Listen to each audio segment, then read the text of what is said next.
Découvrez un résumé de l'actualité macroéconomique de la semaine et les principaux éléments à suivre sur les marchés au cours des prochains jours avec Alexandre Baradez, chef analyste chez IG. La semaine qui s'achève était la plus chargée de cette fin d'année.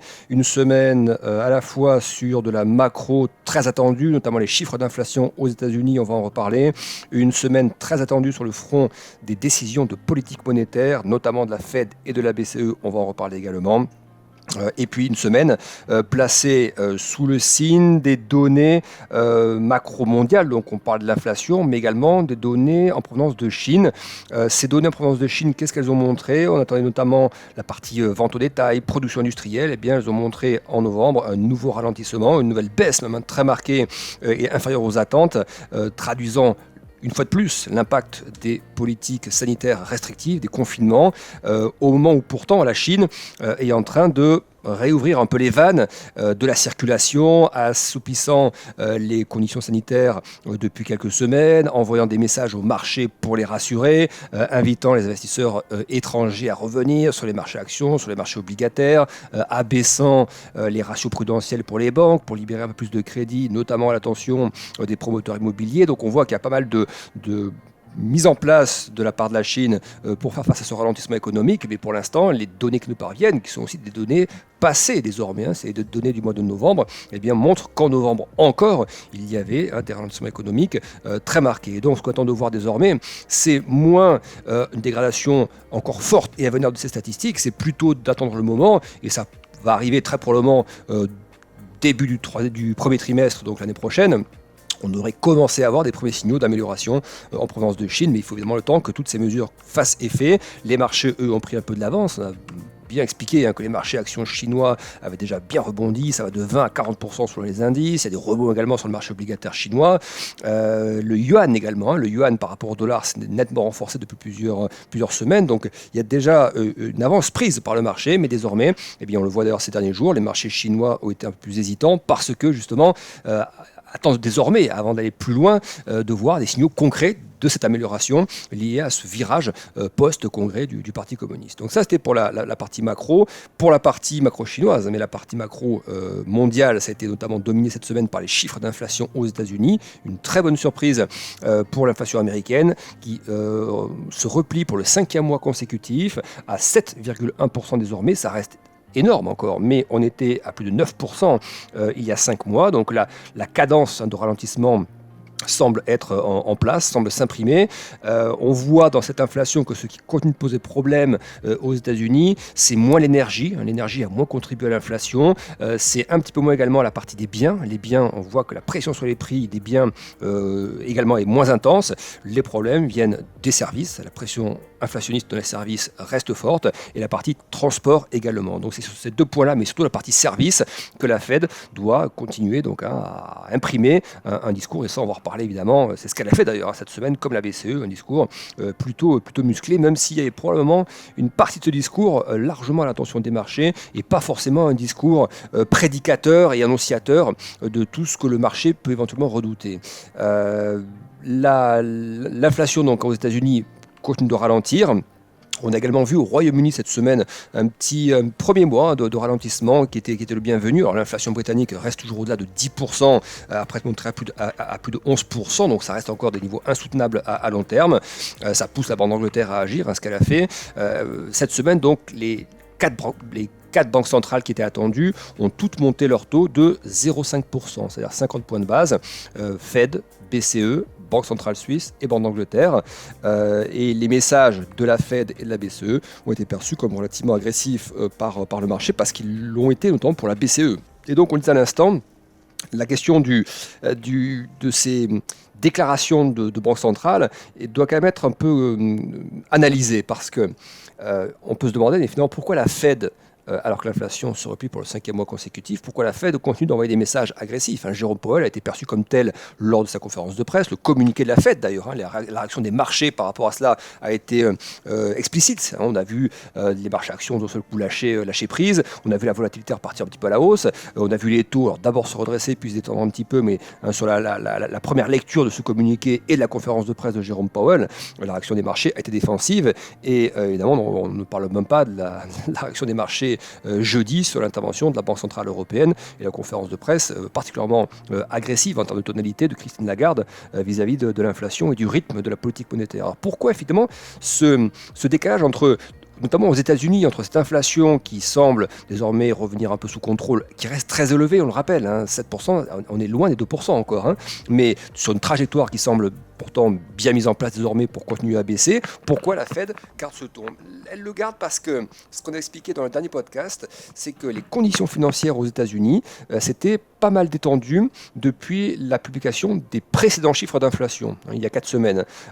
On a une détente des conditions financières. Les conditions financières, c'est tout un ensemble de choses. Ce sont les taux, c'est la volatilité sur les marchés, c'est plein de critères comme ça qui, si effectivement se détendent trop, eh bien, entretiennent la formation des prix, entretiennent les tensions sur les prix, entretiennent l'inflation, et ça, ce n'est pas dans l'objectif de la Fed, parce que quand les conditions financières se détendent, que se passe-t-il ? Les taux de crédit se détendent aussi, on le voit sur les taux de crédit immobilier américains, par exemple.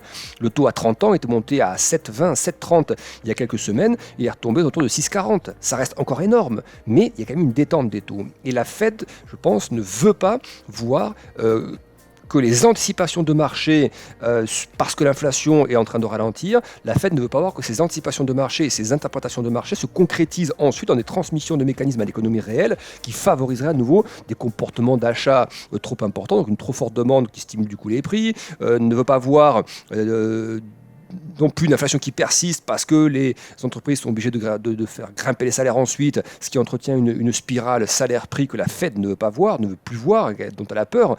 Donc on voit que la Fed en fait a envoyé là, cette semaine un message, moi je trouve, surtout à l'attention des marchés. D'ailleurs, Jérôme Powell l'a reconnu. C'est pas qu'il l'a reconnu, mais il y a une phrase comme ça qui a révélé qu'en fait, il regardait les conditions financières. Quand il dit les conditions financières fluctuent effectivement à court terme, c'est-à-dire qu'il prend note qu'elles avaient bien pas mal grimpé et puis que depuis 4 semaines, c'est en train de repartir un peu à la baisse. Et il dit il est impératif que ces conditions financières reflètent le niveau de restriction de la politique que nous mettons en place. Sous-entendant, actuellement, ce n'est plus le cas. Donc, il y avait vraiment comme ça un discours qui semblait davantage orienté vers les marchés pour les pousser à se calmer en quelque sorte. On a beaucoup parlé de ce rallye en octobre et novembre sur le marché action, la détente des taux aussi, le taux 2 ans américain qui était monté à près de 5%, il est retombé dans la zone des 4,2, 4,1. Donc ça, c'est pas dramatique en soi, c'est même plutôt le signe que le marché considère qu'effectivement la Fed a touché un peu son pic en termes d'agressivité, mais la Fed veut entretenir cette agressivité. Non pas qu'elle veuille, je pense, la concrétiser dans les mois qui viennent en action de hausse de taux massive. Je pense qu'on va aller vers des taux de plus en plus dégressifs et quand on voit que la macro américaine, que l'économie est en train de ralentir, mais on a l'impression que cette communication s'adressait davantage au marché. D'ailleurs, le bilan n'est pas... Il est négatif pour les marchés actions parce qu'évidemment, ça fait peur à tout le monde. Mais quand vous regardez les anticipations d'inflation en moyen terme, qui sont des mesures du marché de ce que sera l'inflation sur le moyen terme, eh bien on voit que ça part à la baisse. C'est-à-dire que les marchés ont trouvé ces discours convaincants dans le sens un peu effrayant. Et donc, boum, les anticipations d'inflation partent à la baisse. Les matières premières repartent à la baisse également. Les taux se sont un petit peu redressés, même bien redressés en zone euro, peut-être même trop en zone euro. Et le problème de la zone euro aussi, c'est qu'après le discours de Christine Lagarde, on a des écarts de taux qui se sont accrus, les spreads de taux souverains. Ça, c'est pas génial. Oui, donc on a l'impression quand même que la Fed a voulu faire cet exercice-là de communication, surtout l'attention des marchés. Mais on disait à l'instant, la macro américaine ne va pas trop dans ce sens-là. Quand vous regardez tous les indices avancés de type PMI, par exemple, PMI service ou PMI manufacturier, ils sont encore en train de se dégrader. Là, on a eu en fin de semaine le PMI aux États-Unis. On est dans des zones de 44 à 46 pour la partie service et manufacturière. On est contracté encore pour l'activité, révélé en tout cas par les indices d'activité de type PMI. Ça fait plusieurs mois désormais qu'on évolue en dessous de 50, qui marque l'évolution, la différence entre l'expansion et la contraction. Donc, les indices d'activité avancés, et cette semaine il y en a eu plein, l'Empire State Manufacturing Index qui se dégrade, le Philly Fed Manufacturing Index également, où la partie nouvelle commande retourne sur des niveaux qu'on n'avait pas vus depuis la crise Covid. Donc tous les ventes au détail également ont baissé, et donc on voit comme ça que tous les indicateurs avancés, eux, sont en train de montrer que l'économie est vraiment en train de ralentir, et la Fed continue d'imprimer un langage agressif. Donc on voit bien, et je pense que la Fed a vu que l'économie ralentissait, elle le sait, mais il y avait une partie de communication qui était plus faite pour que les conditions financières restent suffisamment dures pour justement qu'on continue de voir des ralentissements prononcés sur l'inflation aux États-Unis pour qu'ensuite, le plus tôt possible finalement, on atteigne les objectifs de 2% et que la Fed puisse même avant cela, commencer à assouplir un peu son langage. Donc on sent quand même qu'on a déjà un moment un peu plus tendu là, dans le rapport entre la Fed et les marchés, parce que les marchés ne sont pas aveugles, ils voient très bien que la macro est en train de ralentir, ils entendent des bruits toujours agressifs de la part des banquiers centraux, donc ça les inquiète. C'est le mix qu'il ne faut pas, et c'est ça qui est ressorti dans le communiqué de la Banque centrale américaine, dans ses projections. Les membres de la Fed ont relevé, peut-être sans vouloir réellement le faire, mais ils savent que c'est une communication, ce communiqué que regardent les marchés. Ils ont donc relevé leurs anticipations de niveau de taux pour 2023. De manière plus importante qu'en septembre, alors que là l'inflation a ralenti, vous voyez, donc c'est un peu paradoxal, et pourtant ils redressent encore leurs anticipations de niveau de taux pour la Fed. Est-ce que ce sera réalisé ? On peut peut-être en douter, mais c'est le message que reçoit le marché en tout cas. Alors que le marché voit que l'économie ralentit, vous voyez, c'est le cocktail très négatif. La Fed a relevé les anticipations d'inflation pour l'année prochaine, elle a abaissé ses prévisions de croissance, vous voyez, donc c'est tout ce qui ne doit pas fonctionner ensemble, tout ce qui ne va pas ensemble, tout ce qui fait peur. Inflation qui reste forte, croissance qui baisse, taux politique monétaire qui reste restrictive. Eh bien, le cocktail, c'est que ça fait baisser les marchés. Et c'est peut-être ce que la Fed souhaitait justement, pour qu'il n'y ait pas... Parce que quand les marchés sont dégradés finalement, les conditions financières sont dégradées, ça diminue l'effet richesse, ça entretient les taux de crédit sur un niveau élevé, ça bride l'appétit de consommation, et donc ceci participe aussi. On sait que l'inflation américaine arrive beaucoup par la partie demande forte, donc finalement tout ceci entretient le tassement de la consommation. L'idée pour la Fed étant de ne pas aller trop loin non plus, pour ne pas faire entrer l'économie américaine en récession forte. Qu'elle y entre quelques mois de contraction, c'est possible. Il ne faut pas que ça devienne une contraction forte, une récession durable. Et ça, je pense que la Fed fera tout pour ne pas y aller. Donc c'est pour ça qu'elle met entre guillemets un peu la sauce maintenant pour aller le plus vite possible vers l'objectif, pour ensuite lever le pied et que le coût pour l'économie soit le plus limité possible. Et du côté de la BCE, on a eu un son de cloche également très agressif. Ça a surpris beaucoup de monde. Christine Lagarde qui a paru vraiment déterminée, et puis... avec des mots assez clairs, quoi.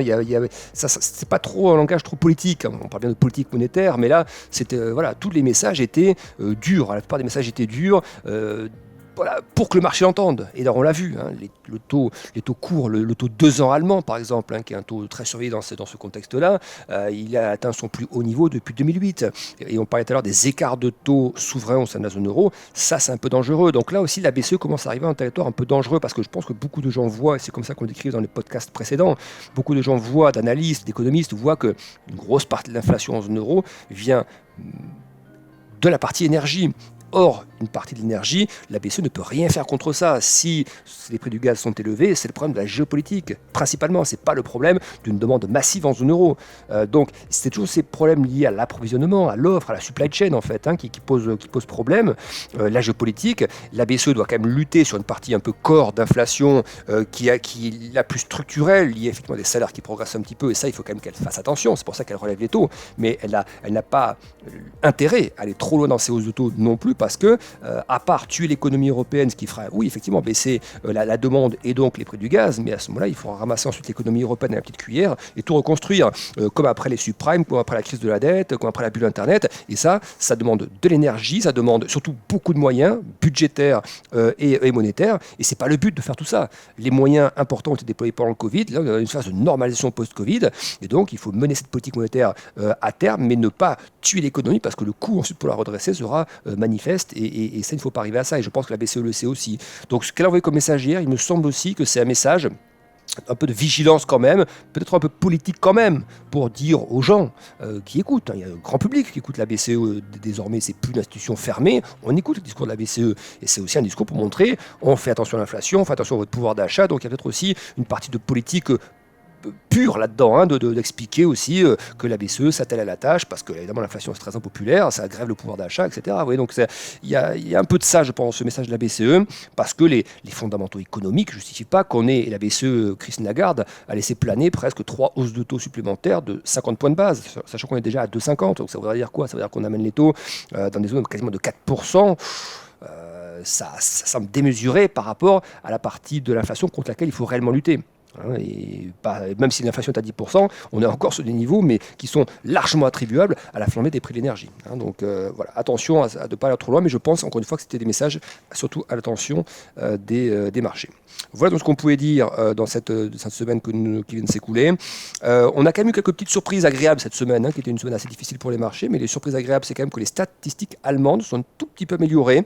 On a eu par exemple dans cette fin de semaine les PMI en Allemagne sont un petit peu redressés. Ce n'est pas le cas pour la France, mais pour l'Allemagne qui était sur des PMI bien plus dégradés que ceux de la France, là ça s'est un petit peu redressé quand même. Et on se souvient, l'indice ZIU, l'indice IFO, climat des affaires, sentiment économique, le sentiment des investisseurs pour la zone euro aussi, ce qui s'améliore un petit peu depuis 1 ou 2 mois. Donc ça peut être des signaux intéressants, je trouve, marquant potentiellement l'idée que le pire a été vu pour l'Allemagne en termes de sentiment et peut-être en termes de réalité économique, même si ça va encore être dur dans les mois qui viennent, mais en termes d'anticipation, les PMI sont on rappelle des enquêtes auprès des milieux d'affaires. Et donc si on voit que depuis 1 ou 2 mois, ça commence à se redresser un petit peu, c'est pas génial encore à ce stade, mais on a quand même l'impression que sur plusieurs statistiques allemandes différentes, consommateurs et entreprises, on a l'impression que le moral s'est stabilisé en tout cas et tente de rebondir un petit peu. Ça peut être un signe intéressant, un signe de marché aussi potentiellement intéressant.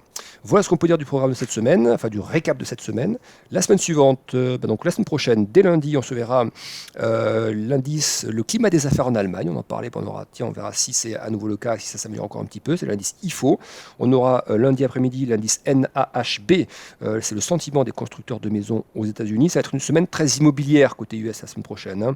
Vente de logements neufs, anciens, existants, etc. Permis de construire. Donc il y a pas mal de stats immo qui vont arriver.